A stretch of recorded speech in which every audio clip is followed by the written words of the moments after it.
the bravest duck me ever meet. Oh, I'm not that. I'm not that brave.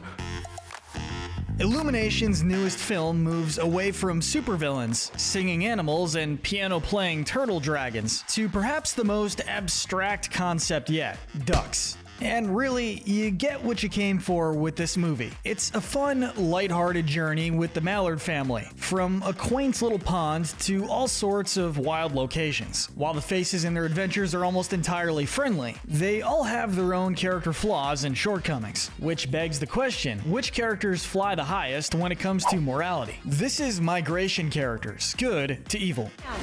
Hey, what's going on here?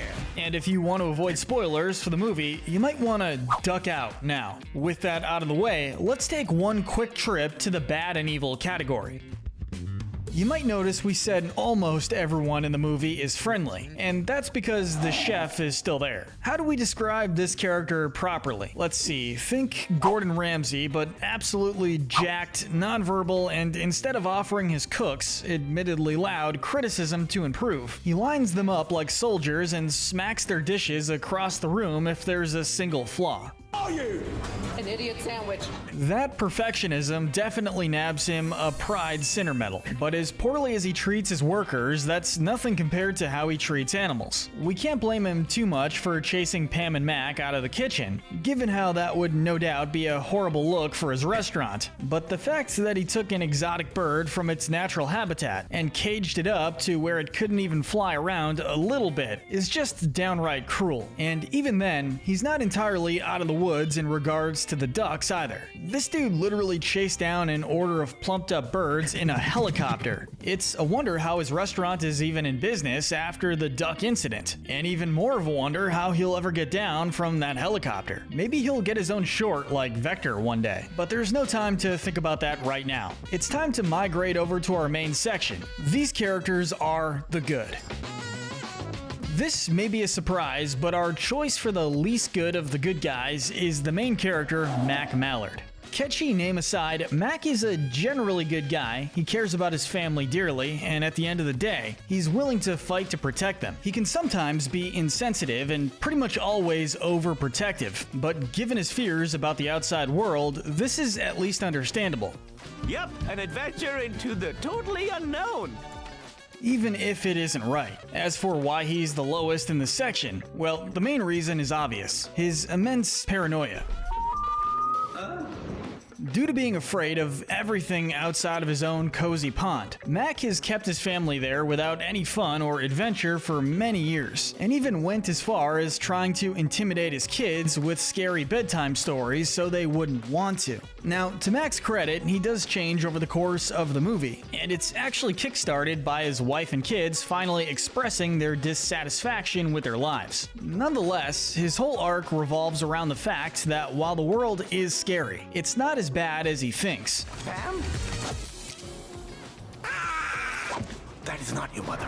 Especially in terms of other birds, who he generally assumed were predators. That prejudice wasn't rooted in any ill will, but it's still enough to land him the lowest spot of our good section. Oh, and there was also that time he suggested they leave Uncle Dan behind with the herons, so he would be eaten and buy them some time. Sure, he probably wasn't serious, but still not a great look. Speaking of which, next is the absolute legend, Uncle Dan. Uncle Dan? Uncle Dan! Ow! Uncle Dan! It's almost a rule that every kids movie revolving around a family needs a goofy uncle character, and Uncle Dan fills that role nicely. If Mack is a little blunt, Dan makes him seem completely tactful in comparison. The messed up questions he raises in front of his child niece and nephew would be concerning if they weren't so funny. He's also a bit of a slacker, having to be prodded to actually do anything with the family.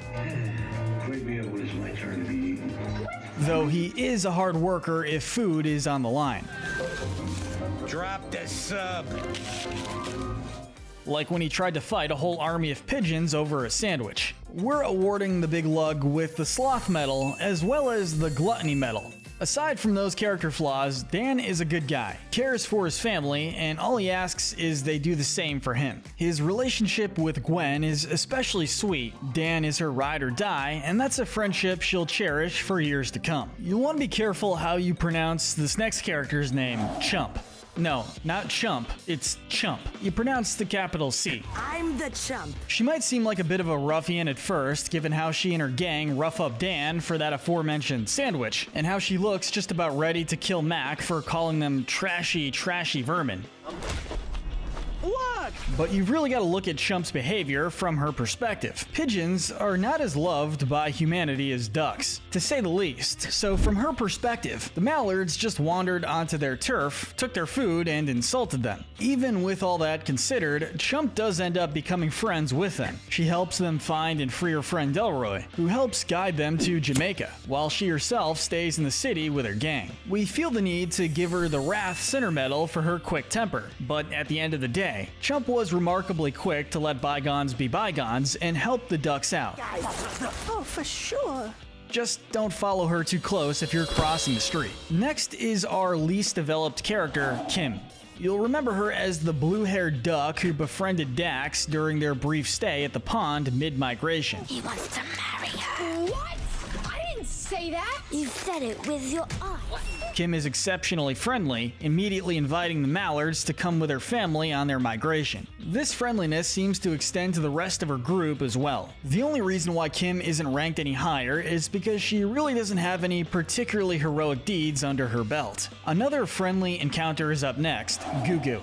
Being a bird with a pompadour wins him some points right off the bat, but Gugu doesn't stop there. He's also a compassionate yoga instructor who welcomes birds of all kinds into his class, shown by how he immediately greets the Mallards upon first seeing them. Gugu is no doubt a good guy, but his naivete is a little concerning. For all his good intentions, he did almost lead his whole flock to their certain doom by the hands of the chef. He's the closest anyone comes to earning a Darwin Center Medal, but in his defense, what is a bird gonna do? Just ask the human if they're gonna sell them to be cooked and eaten? Landing just inside of our top 5 is our boy Delroy. This is the bird we mentioned earlier who was taken from his home in Jamaica and forced to live in a cage as a pet for the sinister chef. It's even worse when you consider this guy was watching the dead cooked carcasses of birds being served to humans all day. Despite his anguish, Delroy has somehow kept his sanity. Free as a bird! Like, cause I'm a bird! He has no qualms with helping give the Mallards directions to Jamaica, and doesn't even ask them for help. It isn't until Dax raises the idea that he even seems to consider it. From then on, Delroy sticks with the family, becoming pretty good friends with them and helping out a lot. Hey, what's going on here? During the movie's third act, he teams up with Uncle Dan to attack the chef and ultimately free all the birds. And this isn't even a good deed or anything, but we're gonna give him bonus points for how satisfying it was to see him fly out of that cage. Now it's time to talk about Dax Mallard. They say the apple doesn't fall far from the tree, and honestly, I think they need their eyes checked if they're saying that in this case. Dax is the opposite of Mack in every conceivable way. We're really going. Yes? To Jamaica? Yeah. Including you. Whereas Mack is cautious about quite literally everything, Dax is always looking for adventure and fun, but recreation actually isn't his only goal. He does try to help others on a regular basis. Before Mack went to get the keys to open Delroy's cage, it was Dax who offered to do so, and indirectly pushed Mack to grow braver as a result. He also manages to save his parents' lives with the help of Gwen, and this was after he'd just managed to patch his wings up after they were absolutely destroyed. That's like if a 12-year-old with 2 broken arms and casts saved his parents from a skydiving accident. Still, we have to give the Bronze Medal of Good to Gwen, though they're practically interchangeable. Gwen is a little more like her dad than Dax. Being younger, she tends to believe his stories at face value most of the time. But as naive as she is, she's also very kind. Are you sure no one's watching? Gwen Mallard, do it now, or we leave without you. Okay. Always wanting to make sure the whole family is included, and happy in whatever they're doing. We've mentioned already that Gwen helped Dax save her parents' lives, a very impressive feat considering she's basically a toddler. Someone must have done a very good job raising these two, which is why we're giving the Silver Medal of Good to Pam. Pam is pretty much the voice of reason in every scene that she's in. While she constantly encourages her family to be optimistic, she's also careful and protective of them. She manages to negotiate with Chump to save her husband from some trouble, and is always there to whack him on the head when he says something to worry the kids into behaving. Really, Mack said it best. Even at his own absolute lowest, Pam never stopped believing in him. I knew there was some adventure left in you. Wait!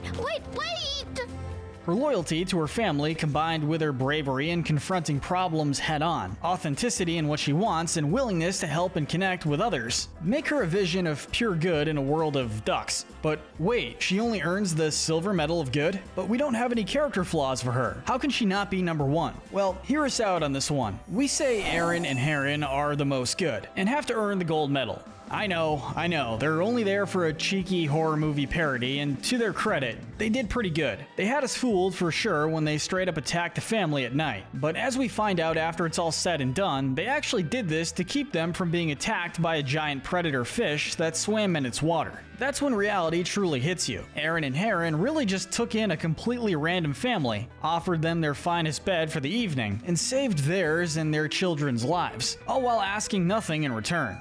Goodbye. I haven't kissed Harry goodbye. Honestly, you guys better have made good on that promise to visit them, because they deserve that and then some.